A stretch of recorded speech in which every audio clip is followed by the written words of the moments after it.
Di balik gemerlap panggung dan sorotan kamera, ada perjalanan sunyi yang jarang diketahui publik. Dari penyanyi Bali yang menikah dengan putra komedian ternama, konten kreator Korea yang menetap di Indonesia, hingga presenter papan atas yang memutuskan memulai lembaran baru tepat di hari Idul Fitri. Apa yang membuat mereka mengambil langkah sebesar itu? Apakah karena cinta, tekanan publik, atau benar-benar panggilan hati? Di video ini kita akan membahas alasan 6 publik figur yang memilih menjadi mualaf, hingga ungkapan bahagia menjalani hidup setelah memeluk agama Islam, yang sudah kami rangkum dari berbagai sumber. Yang pertama, Mahalini Raharja. Mahalini Raharja, yang memiliki nama lengkap Niluh Ketut Mahalini Ayu Raharja, lahir pada tanggal 4 Maret tahun 2000 di Denpasar, Bali. Namanya mulai dikenal luas setelah menjadi finalis ajang pencarian bakat Indonesian Idol, sebelum akhirnya melesat lewat lagu-lagu bertema cinta dan kegalauan yang begitu melekat di hati pendengarnya.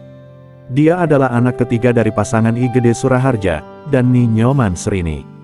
Terlahir dan besar di Bali, Mahalini tumbuh dalam keluarga yang memegang teguh nilai-nilai adat dan spiritualitas Hindu. Sebelum menjadi mualaf, Mahalini menganut agama Hindu, mengikuti keyakinan yang diwariskan keluarganya. Dia tumbuh di tengah berbagai upacara adat dan kegiatan keagamaan khas Bali yang menjadi bagian dari kesehariannya. Keputusan untuk berpindah keyakinan tentu bukan hal sederhana, terlebih bagi seseorang yang dibesarkan dalam lingkungan adat yang kuat. Publik mulai ramai membicarakan perpindahan agamanya menjelang pernikahannya dengan Rizky Febian, putra dari Sule. Namun, berdasarkan berbagai pemberitaan, keputusan tersebut disebut sebagai perjalanan spiritual pribadi. Mahalini menjalani proses belajar dan pendalaman, sebelum akhirnya mantap mengucapkan syahadat. Banyak pihak menyebut, ini bukan sekadar keputusan karena cinta, melainkan panggilan hati yang telah melalui pertimbangan matang. Di momen Ramadan 2026, Mahalini mengungkapkan rasa bahagianya menjalani kehidupan barunya sebagai seorang muslimah.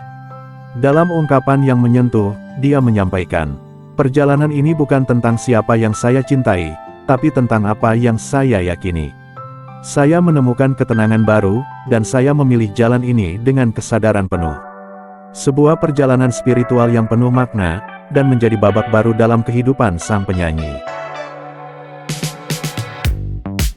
Dan yang kedua, Na Daehoon. Na Daehoon, yang juga dikenal dengan nama Ah Daehoon, berasal dari Korea Selatan yang menetap di Indonesia. Lahir pada tanggal 22 Oktober tahun 1993, ia dikenal luas lewat konten memasak dan budaya Korea, yang dia bagikan di TikTok dan YouTube. Namanya semakin dikenal setelah menikahi wanita berdarah Indonesia, Julia Prastini, atau yang akrab disapa Jule, pada tahun 2021. Namun, perjalanan rumah tangga mereka tidak selalu berjalan mulus. Pada tahun 2025, keduanya resmi berpisah. Perceraian itu sempat menjadi sorotan publik, karena beredar berbagai isu perselingkuhan yang berkembang di media sosial. Di tengah kasus perceraian tersebut, muncul dugaan bahwa Daehoon memeluk Islam semata-mata karena ingin menikahi Jule. Namun hal itu dibantah olehnya. Daehoon mengungkap bahwa ia telah mempelajari Islam secara serius sejak tahun 2019, dan resmi mengucapkan syahadat pada tahun 2020. Keputusan tersebut, menurutnya, bukan sekadar karena pernikahan, melainkan karena hidayah dan hasil dari proses pencarian nilai kebaikan. Selama tinggal dan bekerja di Indonesia, Daehoon banyak berinteraksi dengan masyarakat Muslim. Dari situlah muncul ketertarikan untuk mengenal Islam lebih dalam. Awalnya hanya rasa ingin tahu, lalu berubah menjadi proses belajar, dan akhirnya menjadi keyakinan. Keputusan menjadi mualaf bukan hal mudah, apalagi bagi seseorang yang berasal dari negara dengan populasi Muslim minoritas seperti Korea Selatan. Tapi Daehoon mantap memilih jalannya. Dalam beberapa kesempatan, ia mengungkapkan bahwa Islam memberinya ketenangan dan arah hidup yang lebih jelas. Di sini, saya menemukan keluarga, keyakinan, dan jalan hidup yang berbeda dari yang pernah saya bayangkan. Selanjutnya yang ketiga, Davina Karamoy. Davina Karamoy yang memiliki nama asli, Davina Tesalonika Karamoy, lahir pada tanggal 17 Agustus tahun 2002, di kota Depok. Davina sendiri mulai dikenal sejak memerankan tokoh Nelly, dalam serial web, 7 hari sebelum 17 tahun, pada 2021. Dan namanya mulai melejit, ketika bermain di film Ipar Adalah Maut, pada tahun 2024. Davina merupakan anak ketiga dari 5 bersaudara. Masing-masing kakak dan adiknya memiliki kembaran. Kakaknya bernama Sandri Karamoy dan Sandro Karamoy, sedangkan adiknya, bernama Serafina Belacia Karamoy dan Winona Elisia Karamoy. Davina Karamoy diketahui memiliki darah keturunan Minahasa, Manado, Sulawesi Utara, dari pihak ayahnya, Yeski Askiando Karamoy. Ayah Davina menganut agama Kristen dan ibunya menganut agama Islam. Ia dibesarkan sebagai penganut agama Kristen. Namun, Davina Karamoy saat ini memeluk agama Islam, setelah dirinya memutuskan berpindah keyakinan dari Kristen sejak usia 17 tahun, saat duduk di bangku SMA.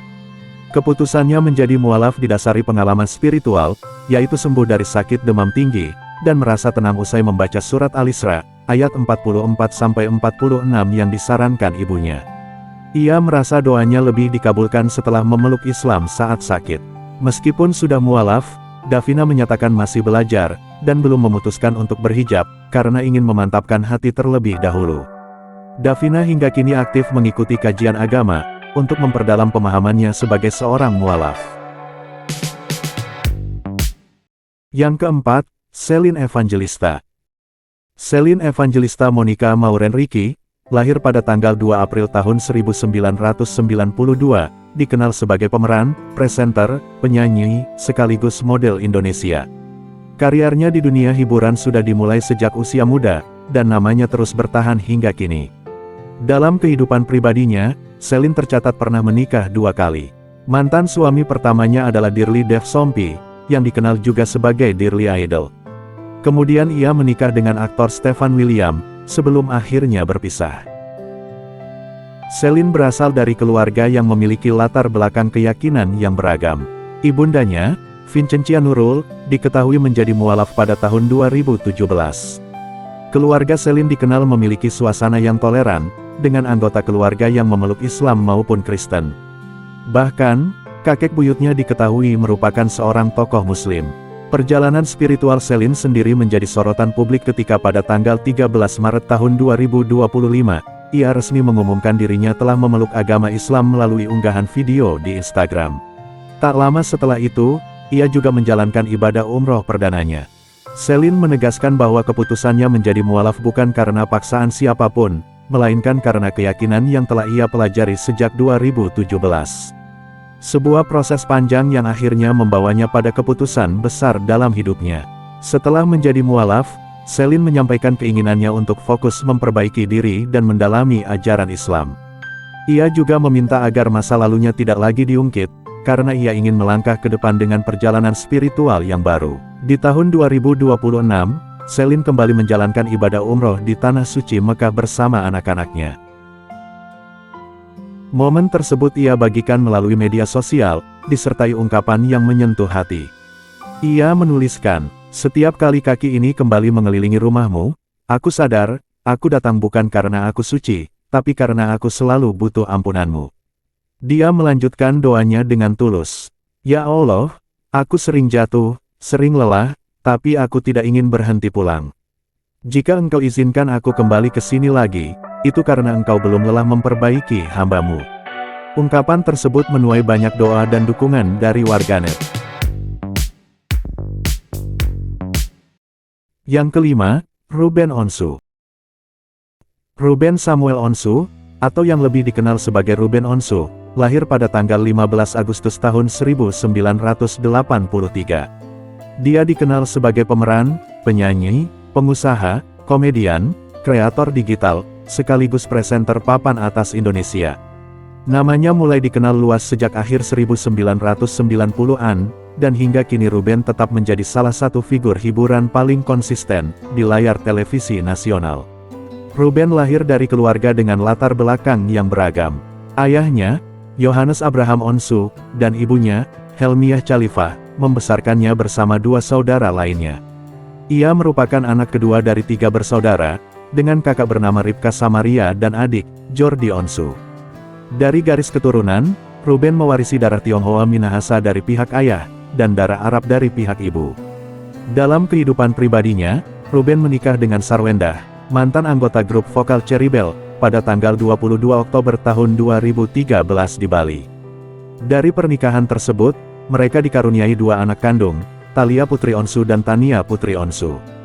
Tak hanya itu, Ruben dan Sarwendah juga mengangkat Bertrand Petos sebagai anak, yang kemudian menjadi bagian penting dalam keluarga besar Onsu.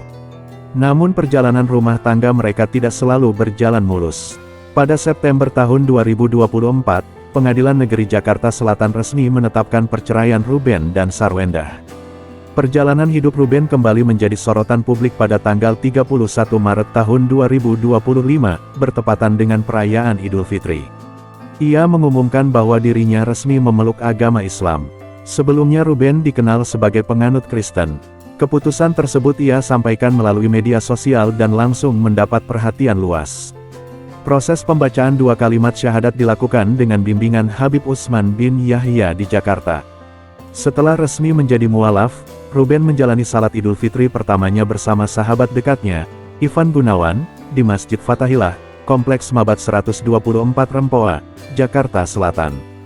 Dalam berbagai wawancara, Ruben menegaskan bahwa keputusannya berpindah keyakinan merupakan perjalanan spiritual yang panjang dan sangat personal. Ia menyebut keputusan tersebut membawanya pada ketenangan dan kedamaian batin. Sikapnya ini mendapat banyak apresiasi publik karena dinilai mencerminkan kedewasaan, kebijaksanaan, dan keterbukaan sebagai seorang figur publik. Dan terakhir yang keenam, Ayana Moon. Ayana Jihye-moon, atau publik lebih mengenalnya sebagai Ayana Moon. Ia lahir pada tanggal 28 Desember tahun 1995 di Korea Selatan.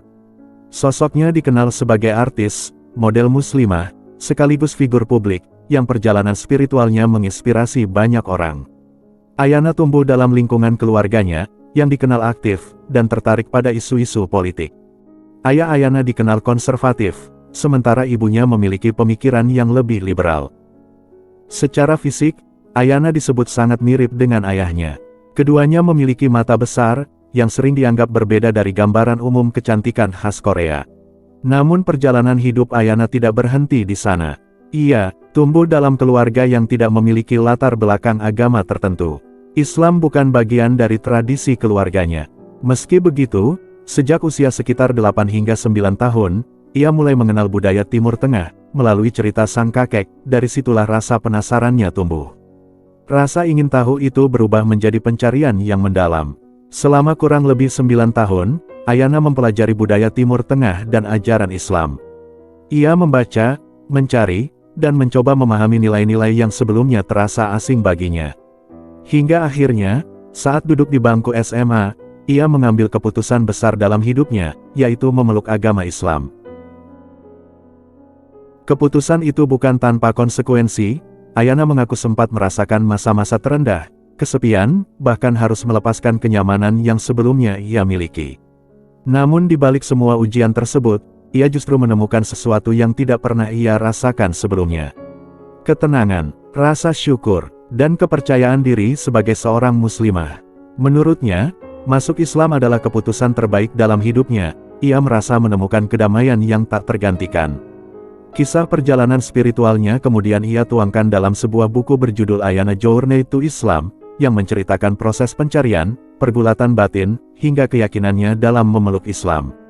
Perjalanan Ayana Moon bukan sekadar kisah perpindahan keyakinan. Ini adalah cerita tentang pencarian makna, keberanian mengambil keputusan besar, dan keteguhan hati menghadapi konsekuensi. Di balik sorotan kamera, angka popularitas, dan jutaan pengikut di media sosial, pada akhirnya mereka tetaplah manusia, yang mencari ketenangan, makna, dan jawaban atas kegelisahan dalam hidupnya. Dari perjalanan Mahalini Raharja yang menemukan keyakinan baru menjelang pernikahannya. Kisah pencarian panjang Nadaihon di negeri orang. Pengalaman spiritual yang menguatkan hati Davina Karamoy. Keputusan besar Celine Evangelista setelah proses bertahun-tahun. Langkah mengejutkan Ruben Onsu tepat di momen Idul Fitri. Hingga perjalanan panjang penuh ujian dari Ayana Moon. Semua kisah ini menunjukkan satu benang merah. Keputusan menjadi mualaf bukanlah hal kecil. Bukan sekadar soal pasangan, bukan sekadar karena tren, tapi tentang perjalanan batin yang sangat personal. Setiap orang punya waktunya masing-masing, punya prosesnya sendiri, dan punya alasan yang mungkin tidak selalu bisa dipahami orang lain. Karena pada akhirnya, hidayah adalah rahasia, dan keyakinan adalah pilihan yang lahir dari hati. Menurut kalian guys, apa faktor paling besar yang biasanya mendorong seseorang berpindah keyakinan? Apakah benar karena cinta, lingkungan, atau memang murni panggilan hati? Dan dari keenam kisah tadi, perjalanan siapa yang paling menginspirasi menurut kalian? Tulis pendapat kalian di kolom komentar, tapi tetap saling menghargai, karena setiap orang punya perjalanan hidupnya masing-masing. Jangan lupa like, subscribe dan aktifkan lonceng notifikasi, supaya kita bisa terus bahas kisah-kisah inspiratif lainnya.